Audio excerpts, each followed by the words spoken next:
बिहार सरकार के पूर्व मंत्री संतोष मांझी ने पटना के डाकबंगला चौराहे पर बीजेपी नेताओं और बीजेपी कार्यकर्ताओं पर हुए लाठीचार्ज मामले को लेकर बिहार सरकार को घेरा है। कहेगी ना कि हम उनकी लाठी से नहीं मौत हुई, उनके नेचुरल डेथ हुआ, कुछ भी कहे, लेकिन जो चेहरा नज़र आया, जो रोड पर जो तांडव नज़र आया सरकार का, ये सरकार जो जनता के द्वारा चुनी हुई सरकार है उसका ये चेहरा नहीं था। ये डरी हुई सरकार और डरे हुए लोगों का चेहरा था, जो लाठियों से लोकतंत्र का जो संवैधानिक अधिकार है विरोध करने का, उसको शांत करने की कोशिश करते हैं। ऐसी सरकार निश्चित तौर पर जानी चाहिए और यहाँ की जनता सब समझ रही है, देख रही है। हम लोग भी सब मिल कर के विपक्ष की जितनी पार्टियां थी, राज्यपाल महोदय के पास जाके अपनी बातों को रखा है। उन्होंने आश्वासन दिया है कि हम इस बात को आगे ले जाएंगे, बातें करेंगे। हम लोग आशान्वित हैं कि ऐसी सरकार जल्द से जल्द यहाँ से हटे, तभी इस राज्य का कल्याण हो। सांसदों पर लाठियां चली, विधायक तक को नहीं छोड़ा गया, सुरक्षा के घेरे में रहते हुए उन पर लाठियां चली। यही तो दुर्भाग्य की बात है। आप तो वहाँ पर थे, देख रहे हैं। क्या सांसद कभी कुछ कर रहे थे? क्या सांसद ने पथराव किया?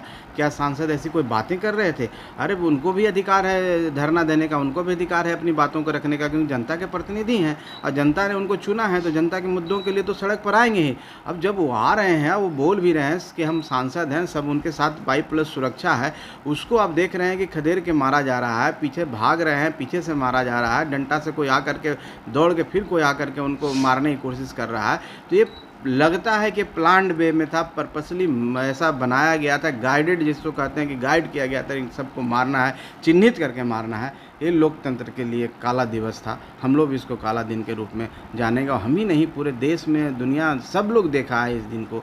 और नीतीश कुमार जी जो सुशासन के लिए जाने जाते हैं, सुशासन बाबू, आज जिनके साथ हैं, उनकी हमको लगता है छाया थोड़ी बहुत उनके ऊपर आ गई है और यही एक करनी जो उनकी है वो उनको रसातल में ले जाएगी। क्या लगता है जीरो टॉलरेंस की नीति पर सरकार चलाने की बातें कहते थे नीतीश जी, और आज चार्जशीटेड उप मुख्यमंत्री के साथ ले रहे हैं, जैसा कि आप लोग आरोप लगा? देखिए, जीरो टॉलरेंस की बात तो थी ही। नीतीश कुमार जी जब आए और जिस हिसाब से जंगल राज को उबारने का काम किया, उस जंगल राज से मंगल राज की तरफ ले जाने की बात की है, तो जीरो टॉलरेंस सब करप्शन था, क्राइम था, सब चीज़ के प्रति उनका एक अलग नज़रिया था।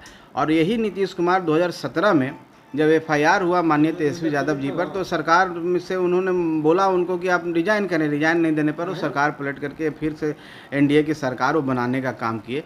और इसी जीरो टॉलरेंस के जो वो अपने आप को कहते हैं नायक कहते हैं, वो व्यक्ति को क्या हो गया? उनकी आत्मा तो हम तो ही कहें छाया आ गया है, वो जंगल राज का उनके ऊपर आ गया है, उनके में घुस गया है और वो उसी तरह से बिहेव कर रहे हैं जैसे उन लोग करते हैं। तो सवाल ये नहीं है कि कौन चार्जशीटेड है, सवाल ये नहीं है कि कौन किस पर FIR, सवाल है कि आपके उसूलों का क्या हुआ। जिन मुद्दों को लेके जिस व्यक्तित्व को यहाँ की जनता ने चुना था, उस व्यक्ति का क्या हुआ, उस व्यक्ति का असूल और उसका मोरल ग्राउंड कहाँ है? ये मोरल ग्राउंड की हम बात कर रहे हैं कि आप 17 में जब रिजिग्नेशन मांग सकते हैं तो आज 23 में क्यों नहीं मांग रहे हैं? ये बहुत ही दुर्भाग्यपूर्ण है कि ऐसे लोग जो जनता ने चुना है वो ऐसे चेंज होते हैं।